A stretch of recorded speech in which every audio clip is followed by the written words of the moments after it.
എല്ലാവരും സുഖമായിട്ടിരിക്കുന്നല്ലോ അല്ലേ? എൻ്റെ ചാനലിലേക്ക് എല്ലാവർക്കും വെൽക്കം. ഇന്ന് നമ്മൾ ചെയ്യാൻ പോകാം അത് മുട്ടക്കറി വെക്കാമെന്ന് വിചാരിച്ചു. ഇന്ന് നമുക്ക് അതിന് വേണ്ടിയിട്ട് 2 ഉള്ളി, 1 ടൊമാറ്റോ, ഇഞ്ചി, കുറച്ച് വെളുത്തുള്ളി, 2 പച്ചമുളകും.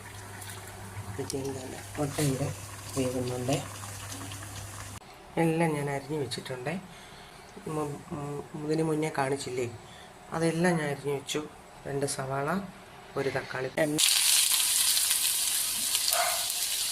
ഇട്ട് കൊടുക്കാം.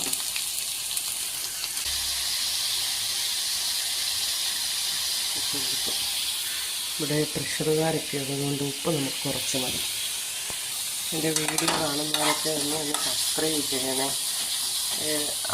1K വ്യൂസൊക്കെ എനിക്കുണ്ടല്ലോ. അപ്പം കാണുന്നവരൊക്കെ എൻ്റെ വ്യൂവേഴ്സൊക്കെ 60 പേരല്ലല്ലോ. അപ്പം എന്നെ ഇഷ്ടപ്പെടുന്നതുകൊണ്ടല്ലേ നിങ്ങൾ വീഡിയോ ഒക്കെ കാണുന്നത്. അപ്പോൾ എൻ്റെ വീഡിയോ ഒക്കെ കണ്ടിട്ട് എന്നെ സബ്സ്ക്രൈബ് ചെയ്യണേ. 60 സബ്സ്ക്രൈബറിൽ ഞാൻ നിൽക്കുക. നിങ്ങൾക്ക് ഇഷ്ടപ്പെട്ടാൽ എന്നെ സബ്സ്ക്രൈബ് ചെയ്യുക, ലൈക്ക് ചെയ്യുക, ഷെയർ ചെയ്യുക. തക്കാളിപ്പഴവും ഇട്ട് കൊടുത്തു.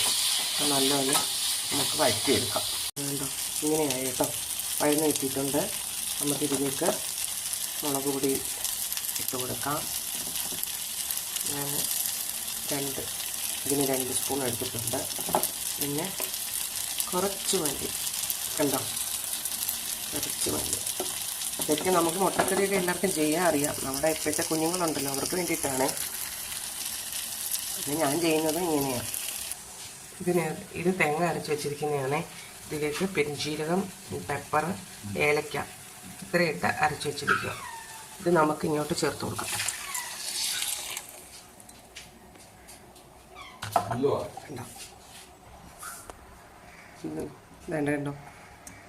തേങ്ങ അരച്ച തേങ്ങാപ്പാൽ ചേർത്തിട്ട് വെച്ചിട്ടുണ്ട്. തേങ്ങാപ്പാലെന്ന് പറയാൻ പറ്റത്തില്ല, തേങ്ങ അരച്ച്. തേങ്ങയുടെ പീര പിന്നെ കളയണ്ടേന്ന് ഓർത്തു. അപ്പം ഞാൻ ഇങ്ങനെ അരച്ച് വെച്ചിട്ടുണ്ട്. അതിലേക്ക് നമുക്ക് മുട്ട ചേർത്ത് കൊടുക്കാം. ഓരോന്നോര അരിഞ്ഞ് വെച്ചിട്ടുണ്ട്. മുട്ട ചേർത്ത് കൊടുക്കാം. മുട്ട അരിഞ്ഞപ്പോൾ മുതൽ എൻ്റെ ബ്ലാക്ക് മുട്ട തായേ എന്ന് പറഞ്ഞ് എൻ്റെ അടുത്ത് ശല്യപ്പെടുത്തിക്കൊണ്ടിരിക്കുക. അപ്പോൾ മുട്ട 2, 4, 5 പീസ് മുട്ട ഞാൻ അരിഞ്ഞ് ഇവിടെ വെച്ചിട്ടുണ്ട്. ഓക്കെ, അതെവിടെയെല്ലാം തിളക്കട്ടെ. കണ്ടോ, അപ്പം സൂപ്പർ ഡെലീഷ്യസായ മുട്ടക്കറി ഇവിടെ റെഡിയായി. അപ്പത്തിൻ്റെ കൂടെ കഴിക്കാം, പൊറോട്ടയുടെ കൂടെ കഴിക്കാം, ചപ്പാത്തിയുടെ കൂടെ